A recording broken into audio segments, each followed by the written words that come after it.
So we have a company out there that listens to its consumers. Pretty cool.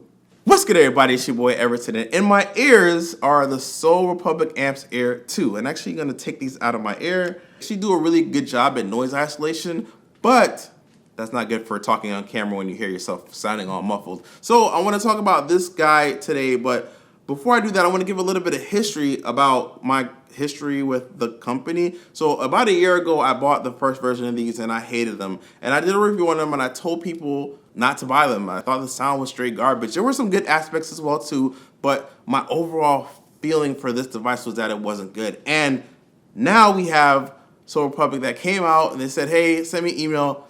Would you like to try version number 2? And I said, are you sure you want me to do it? They said, yeah, we want your impression. Can I send you out a pair? And I said, yeah, sure. And that took a lot of guts because they're taking a risk. Here are my impressions and my full review of this device. So let me actually tell you what you get with this device. So you get the 2 earbuds, obviously, and then you get the charging case, a micro USB charging cable, and some interchangeable ear tips. There's a 2200 hour milliamp battery inside this charging case. Each earbud can play about 3 hours of playback time. So you can charge them 15 times. That's about 45 hours worth of playback. There are some earbuds that give definitely better sound, but this isn't horrible. This is kind of average to what you'll get. Moving forward, let's talk about the sound. Now, this was the biggest issue that I had with the first generation. So if you watch that video, I hated the sound. I thought it was shrilly in the highs, mids were underwhelming, and the bass was just way too much of a focus. Well, I can tell you that for this second generation, bass is still the most prominent tone toward the lower end.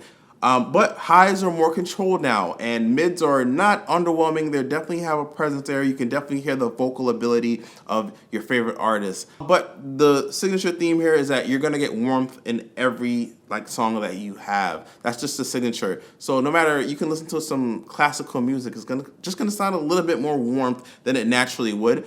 I'm not hating on that because I typically listen to hip hop, rock, EDM, things that get your heart rate pumping in the gym. That's kind of stuff that I like, and just pop music all together. So depending on the type of genre that you listen to, you'll really enjoy these. Nothing's really overwhelming. Now, I do want to say that the highs were very shrilly on the first one. They were almost unbearable. They were really bad. On this generation, they're almost where I needed to be. I still found myself getting a little bit uncomfortable at the highest volume, so I typically have to lower down my volume some. But the good thing about this is that they have enough volume where you can still lower it down and still get great volume. Mids are definitely here and they're present. You won't feel like you're missing out or the guy sounds, especially with these mumble rappers these days, you can get as much vocal ability as you can. So moving forward to the capability and the sound connection, I was able to actually really get very strong sound connection.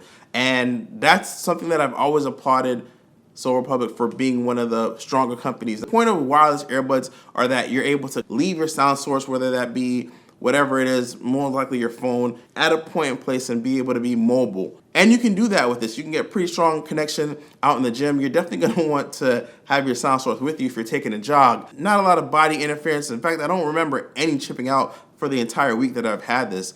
Let's talk about some of the little things about this device. So it also has the ability to take phone calls. Now, that was something that I was immediately unimpressed with, but then I tweaked it. So when you put the earbud in your ear, you actually have to tilt it downward, and it actually sits a little bit more comfortable. So I guess you would, let me demonstrate that for you really quickly. So you actually take it in and tilt it just a little bit. The microphone here that is trying to pick up sound in a specific direction where your mouth is. If you have it sitting flat, the person that's listening to you is going to say that you sound very far away because the directional microphone is pointing forward instead of towards your mouth. But once again, it sits more comfortably in my ear when it's pointing down a little bit forward.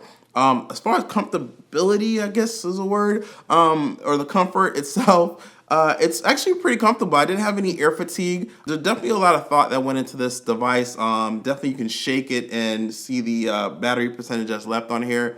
And I've had it all week and I haven't ran out of battery yet. It's definitely a very cool device and I can finally recommend it. There's a link in the description if you want to check it out, guys. But yeah, man, if you guys have this, let me know what you think. And did you guys try the first version? And if you did, I can confidently say, try the second version. because they did like a freaking 180 with this thing. Either way, guys, this has been Everton, and I review tech Everton's way. Till next time, I'll holler at you. Peace!